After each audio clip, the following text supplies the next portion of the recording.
என்ன என்ன பண்ற நீ? என்னங்க பண்றது, ஒரே தலைவலி, அப்படியே தலையே வெடிச்சிரும் போல இருக்குது. அட தலைவலினா ஏதாவது ஒரு மாத்திரையை போடு, தைலத்தை தேயி. ஆமாங்க, தைலத்தை தேய்க்கணும், மாத்திரை போடணும், இஞ்சி டீ வைக்கலான்னு வந்தேன். நான் எதுவும் ஹெல்ப் பண்ணணுமாமா உனக்கு? அப்படிங்களா? ஹெல்ப் பண்றீங்களா? கொஞ்சம் இஞ்சி டீ வச்சு தரீங்களா? இஞ்சி டீயா? எனக்கு வைக்க தெரியாதம்மா. வேற என்னங்க ஹெல்ப் பண்றீங்க? கொஞ்சம் இந்த மாத்திரை எல்லாத்தையும் எடுத்து தரீங்களா? இல்லம்மா, அந்த மாத்திரை நீயே பார்த்து எடுத்துக்க. சரி, பிள்ளைகளுக்கு ஹோம்ஒர்க் இருக்கு, நான் 2-3 நாள்ல எக்ஸாம் இருக்கு, சொல்லி கொடுக்குறீங்களா ப்ளீஸ்? ஏம்மா, டெய்லி நீ தான் ஹோம்ஒர்க் சொல்லி கொடுக்க, திடீர்னு என்னை சொல்லி கொடுக்க சொன்ன எனக்கு எப்படிமா தெரியும்? நீங்க எனக்கு ஹெல்ப் பண்ண வந்தீங்களா இல்லையா? ஆமா ஆமா, ஹெல்ப் பண்ண தான் வந்தேன். சொல்லு, என்ன வேணாலும் பண்ணிடுறேன்னு சொல்லு. ஒரே ஒரு ஹெல்ப், பெரிய ஹெல்ப் பண்ணுங்கிறீங்களா? அதுக்காக தானே வெயிட் பண்ணிக்கிட்டு இருக்கேன், என்னன்னு சொல்லு. எனக்கு தலைவலி, தலையே வெடிச்சிரும் போல இருக்குது. நானே டீ வச்சு குடிச்சுக்கிறேன், நானே பிள்ளைகளையும் பார்த்துக்கிறேன். நீங்கள் ஒன்று உங்கள் பொண்டாட்டியை கூட வச்சுருப்பீங்களே, அது நீ தானடி? இல்லை இல்லை இல்லை இல்லை இல்லை, ஃபோனு அதுதானே கூட வச்சுருக்கீங்க. என் கூட வாழ்க்கை நடத்துகிறத விட அதை கூட தானே வாழ்க்கை நடத்திட்டு இருக்கீங்க. கக்கூஸ் போனால் கூட 4 மணி நேரம் அதுதான் யூஸ் பண்ணுறீங்க. சரிப்பா, அதுக்கு என்னங்கிற? அதையே பார்த்துக்கிட்டு உங்களுக்குன்னு பெட்டெல்லாம் ரெடி பண்ணி வச்சுருக்கேன், போய் படுங்க. அது பண்ணால் போதுமா உனக்கு? அதுவே ஹெல்ப்பா? ஐயா சாமி, அதுதான் எனக்கு பெரிய ஹெல்ப்பு, போங்க. இன்னும் பொசுக்குன்னு இப்படி சொல்லிவிட்டா. சரி, உன் ஆசையும் கெடுப்பான்னு நீ நல்லா ரெஸ்ட் விட்டு டீ போட்டு குடிச்சிட்டு மாத்திரை போட்டுட்டு பிள்ளைகளை பார்த்துக்க. சரிங்க ஐயா, போயிட்டு வாங்க ஐயா. இவங்க கிட்ட வேலை சொன்னா திரும்ப நம்மளுக்கு அதிகமாக தலைவலி ஏற்படுத்திட்டு போயிடுறாங்க. சபா முடியல. ஐயோ புது துணி, ஐயோ நீ துவைக்கக்குள்ள உயிரே போயிடும் போல. எங்கே வச்சேன்னு தெரியலையே. இங்கிட்டும் காணும், இங்கிட்டும் காணும். ஏங்க என்னத்தங்க பாத்ரூம்ல வந்து தேடிக்கிட்டு இருக்கீங்க? அது ஒன்றும் இல்லைம்மா, ஒரு பொருளை வச்சேன், அதான் தேடிக்கிட்டு இருக்கேன். தெரியும், நீ உன் வேலையை பாரு. சரிங்க. எங்கன வச்சுன்னு தெரியலையே. ஏம்மா, நான் உனக்கு கேட்டால் தப்பாக நினைக்க மாட்டியே? இவகிட்ட சொல்லலாமா வேணாமா, ஒரே குழப்பமாக இருக்குதே. சரி, சொல்லி பார்ப்போம். என்னங்க தனியா பேசிட்டு இருக்கீங்க? சொல்லுங்க, என்னாலும் சொல்லுங்க. இல்லைம்மா, என் சாவியை பார்த்தியாம்மா? சாவியா? பைக் சாவிங்களாங்க? ஆமாம்மா பார்த்தியாம்மா நீ? இல்லைங்களே, எங்கங்க வச்சீங்க? தெரியலையேப்பா, நீ எங்கேயா பார்த்தியாப்பா? ஏங்க வண்டி சாவி கக்கூசுக்கலாமாங்க கொண்டு வருவீங்க? ஒரு விவஸ்தை இல்லையா? இவ வேற விவஸ்தை இல்லையா அது இல்லையா? நான் அவசரத்தில் இருக்கிறவன. அவசரம்னு போங்க, நான் வெளியே போயிடவா? ஐயோ, அது இல்லைம்மா, ஏன் ஃப்ரெண்டு வெளியே கூப்பிட்டாங்க, அதனால வெளியே போகலான்றது. ஆனால் சாவியை தேடுற, சாவியை காணும், எங்கே வச்சேன்னு தெரிலம்மா. நீ எதுவும் பார்த்தியாப்பா? இல்லைங்களே, நான் பார்க்கலையே. சரி, நான் உள்ள ரூமில் போய் தேடி பார்க்குறேன், எது கையில் கிடச்ச கொண்டாந்து கொடு. சரிங்க. என்னங்க இன்னுமாங்க சாவியை தேடுறீங்க? ஆமாம்மா, இன்னும் சாவி கிடைக்கலாமா? உனக்கு எதுவும் கிடைச்சதாமா? இருங்க, வீட்டை கூட்டி பார்த்து இருந்தால் எடுத்துகிட்டு வரேன். சரிம்மா, உன்னையால தான் சாவியை எங்கேயோ வச்சுட்டேன். நீ பண்ணுற டென்ஷனை தான் எங்கே வச்சேனே தெரியும். நான் இப்போங்க உங்களை டென்ஷன் பண்ண? ஆமாம், உனக்கு தலை வலிக்கு, அது வலிக்கு, இது வலிக்கு, எனக்கு ஏதாவது வேலை செய்ய சொன்னேன். நான் அந்த டென்ஷன்லேயே கோபத்துலேயே ஃபோனை நோண்டிட்டு போய் படுத்தேன்னா சாவியை எங்கனையோ வச்சுட்டேன். கொஞ்சம் எடுத்துக்கூட சாவியை. நீங்க எங்கேயோ மறந்து வச்சுட்டு அப்படியே பழையதுக்கு என் மேலே போடுறீங்க பாருங்க. இதுக்கே நான் எடுத்துட மாட்டேன், நீங்களே எடுத்துக்கோங்க.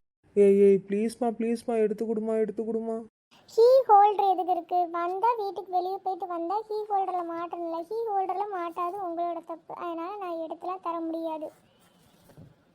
இதுதான் இந்த வீட்டில் எனக்கு பிடிக்காத. எடுத்த பொருள் எடுத்த இடத்துல இருக்குதா? எதுவுமே எடுத்த இடத்துல இருக்க மாட்டேங்குது. எல்லாத்தையும் கண்ட மேனிக்கு போட்டுறீங்க நீங்கள். நாங்கள் கண்ட மேனிக்கு போடுறோமா? சாவி யாரு கார் ஓட்டிட்டு போனது? அட லூசு வைத்தியமே, கார் இல்லை பைக்கு. சரி, பைக் யார் எடுத்துட்டு போனது? நான் தான் எடுத்துட்டு போனேன். வீட்டுக்கு சாவியோட தானே வந்தீங்க?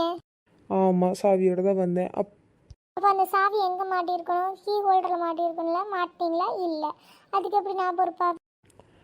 சரிடி, எடுத்து கொடுறி, வேலை இருக்குன்னு சொல்லி தானே உன்ட்ட தின திருப்பி கேட்டுக்கிட்டு இருக்கேன். மனுஷி தானா? கொஞ்சம் உனக்கு மனசுன்னு இதில் ஈரம் ஏதாவது இருக்கா? இப்படி பண்ணுறிய நீ? எடுத்து கூடண்டி. சரி, அங்கே பாருங்க, டவல் அப்படியே துவைச்சிட்டு ஈரத்தை அப்படியே போட்டிருக்கீங்க. குளிச்சிங்களா? டவல் எடுத்து வெளியே காய போகணும், அந்த பேசிக் சென்ஸ் இருக்கா? சரி, விட்டுருவேன். உங்கள் வெட்டி கீழே இப்போ தான் டம்ளர் எடுத்து வச்சு காப்பி குடிச்சிங்களே, அந்த டம்ளரை கொண்டாந்து சிங்கில் போட்டிங்களா? இல்லை, அதுவும் மறந்துட்டீங்க. இங்கே டிவி ரிமோட்டை டிவியை பார்த்துட்டு கண்ட மணிக்கு வச்சிடுறது. இப்படிதான் ரூமில் ஏசி ரிமோட்டை பார்த்துட்டு ஏசி ரிமோட்டை வச்சுட்டு நைட்டு குளிர்தான் ஆஃப் பண்ணுறதுக்கு அந்த மெயின் ஆஃப் பண்ணிடுறீங்க. மொத்தத்தில் ஒரு வேலையும் உருப்படியாக பண்ணுறதில்ல. இதில் நான் தான் பண்ணுறேன், என்னையால் தான் டென்ஷன் ஆகி ப்ரெஷர் ஆகி பண்ணுறேன்னு சொல்கிறீங்க பாரு. ஆமாம், நீ எங்கள் அம்மா எப்போ பாரு சண்டை போட்டுகிட்டே இருங்க, உங்களால் தான். சொல்லுங்கள் என்ன வேணால் சொல்லுங்கள் நீங்கள். இப்போ என்னடி சொல்கிற? நீ நினச்ச சாவி கிடைக்கும்டி, எடுத்து கொடுறி. நான் தான் சாவி தொலைஞ்சது காரணம்ட்டீங்க. இப்போ நான் சாவி கிடச்சா மட்டும் என்னையோ காரணம்னு சொல்ல போகிறீங்க. சாவி தொலைஞ்சதாகவே இருக்கட்டும், நீங்களே தேடி எடுத்துக்கோங்க. ஐயோ, திமிரு பிடிச்சவளை கட்டி வச்சு என் உயிரை எடுக்கிறாங்களே. அடியே நில்லுடி, எடுத்து கொடுத்துட்டு போடி. ஆஹா, இந்த ஹெட்செட் சூப்பராக இருக்கே, ஒன்று வாங்கணும். ஏங்க பிஸியாக இருக்கீங்களா? இல்லைடா, சொல்லு, என்ன வேணும்? இல்லைங்க, எனக்கு ஒன்று வேணும், வாங்கி தரீங்களா? என்ன சொல்லு. சில நேரத்தில் சும்மாவே இருக்க மாட்டியா நீயே? அது வாங்கணும் இது வாங்கணுன்ட்டு இருக்கிற, என்ன வேணும் உனக்கு? ஏங்க அப்படி கோவப்படுறீங்க? மூஞ்சி எதுக்கு அப்படி குரங்கு திணி மாதிரி வச்சுருக்கீங்க? குரங்கு திணியா? எறும்பு திணி தெளிவுபட்டிருக்கேன். அது என்னடி குரங்கு திணி? குரங்கு திங்கிறப்ப ஆக்ரோஷமாக திங்க அந்த மாதிரி இருக்குது மூஞ்சி. ஓ, அப்படி சொல்லு. சரி, என்ன வேணும் சொல்லு. ஏங்க, பக்கத்து வீட்டு கமலா தெரியுமா உங்களுக்கு? ஆமாம், அந்த 45 வயசு ஆண்டி. ஆமாம், உனக்கு எல்லா ஆண்டியும் தெரிஞ்சிடும். சரி விடு, அதுக்கு என்னவா இப்போ? ஏங்க, அது சைனீஸ் ஃபேஸ் க்ரீம் வச்சுருக்குங்க, சூப்பராக இருக்குங்க. பல ஆயிடலாம் போல. எனக்கு ஒன்று வாங்கி கொடுங்க. அதெல்லாம் எதுக்குடி? பித்தளைக்கு தாண்டி பீதாம்பரி பொடி வேணும். நீ தங்கண்டி, ஒரு செம்பு தண்ணி இருந்தாலே போதும். இதை எதுல இருந்து விட்டடிச்ச? அதெல்லாம் தெரியாது. எனக்கு அந்த ஃபேஸ் க்ரீம் வேணும், வாங்கி தரீங்களா இல்லையா? எவ்வளவு சொல்லு. 699 ரூபாய்ங்க. வாங்கி கொடுங்க ப்ளீஸ். குடும்பம் இருக்கிற நிலமையில அதெல்லாம் தேவையாம்மா? 699 ரூபாய் ஒரு 4 சம்பளமா என்னோடது? சரிங்க, எனக்கு ஒரே ஒன்று தானே வாங்கி கொடுக்க சொல்கிறேன். இது வரைக்கும் வாங்கினலாம் நீ யூஸ் பண்ணியா? ஏதாவது ஒரு நாள் யூஸ் பண்ணியிருக்கிறியா? 2-3 நாள் போடுவேன், அவ்வளோதான். அதுக்கப்புறம் தூக்கி போட்டுருப்பேன். இப்போ நீ வாங்கி கொடுக்க போறியா இல்லையா? சரி, பார்க்கலாம், அடுத்த மாதம் பார்க்கலாம். நானே ஒரு ஹெட்செட் வாங்கணும்னு பார்த்துக்கிட்டு இருக்கேன், ஒன்றும் வாங்க முடியல. ஹெட்செட் அதான் உங்ககிட்ட ஆல்ரெடி 2 இருக்குது, அப்போ என்ன? புதுசாக விட்டுருக்குறாங்க. என் ஃப்ரெண்டு துரை தெரியும்ல, அவன் வச்சுருக்கான். அப்படியே மாசாக இருக்குது. என்ன ஒரு 5000 ரூபா வருது. கேம் விளையாடுறதுக்கு அதான் நல்லா இருக்கும்னு நினைக்கிறேன். ஒரு 699 ரூபாய்க்கு எனக்கு ஒரு ஃபேஸ் க்ரீம் வாங்கிட்டு வர சொன்னால் அது வாங்கலாம். உனக்கு 5000 ரூபாய்க்கு ஹெட்செட் கேட்குதா? அது எலக்ட்ரானிக்ஸ் டி. அது இன்னைக்குனாலும் நாளைக்குனாலும் என்னைக்குனாலும் அது யூஸ் ஆகும். என்ன எலக்ட்ரானிக்ஸ்? தண்ணி போட்டுனா உடஞ்சி போயிடும். சரி, நம்மகிட்ட இல்லைன்னா பரவாயில்ல, இருக்குதுல, எதுக்கு போட்டு காசு வேஸ்ட்? நான் வேஸ்ட் பண்ணுறேன்னா? நீ இப்போ ஃபேஸ் க்ரீம் கேட்டியா, அதுதான் வேஸ்ட்டு. அதான் மூஞ்சிக்கு போட்டாலும் மூஞ்சி இருக்கிற மூஞ்சி தான் இருக்கும். ஃபேஸ் க்ரீம் போட்டால் மட்டும் பளிச்சுன்னு ஆயிட போதா? அதே மாதிரி தான் உங்காதுக்கும். செவிடங்க அதில் சங்கூதன மாதிரி தான். ஃபோனை பார்த்தினா உனக்கு ஒன்றுமே கேட்காது. இதில் அந்த ஹெட்செட்டை வர மாட்டிக்கிட்டு இன்னும் ஒன்றும் கேட்காம போகணும். என்னவோ பண்ணி தோலை. ஹஸ்பண்ட் ஒய்ஃபு சண்டை இன்னும் தொடரும். எதுக்கெலாம் சண்டை போடுறோன்னு பார்க்கலாமா? அடுத்த வீடியோவில் பாருங்கள். உங்கள் வீட்லேயும் எதுக்கெலாம் சண்டை போடுறான்னு மறக்காமல் கமெண்ட் பண்ணிடுங்க. ஓகே, பாய்.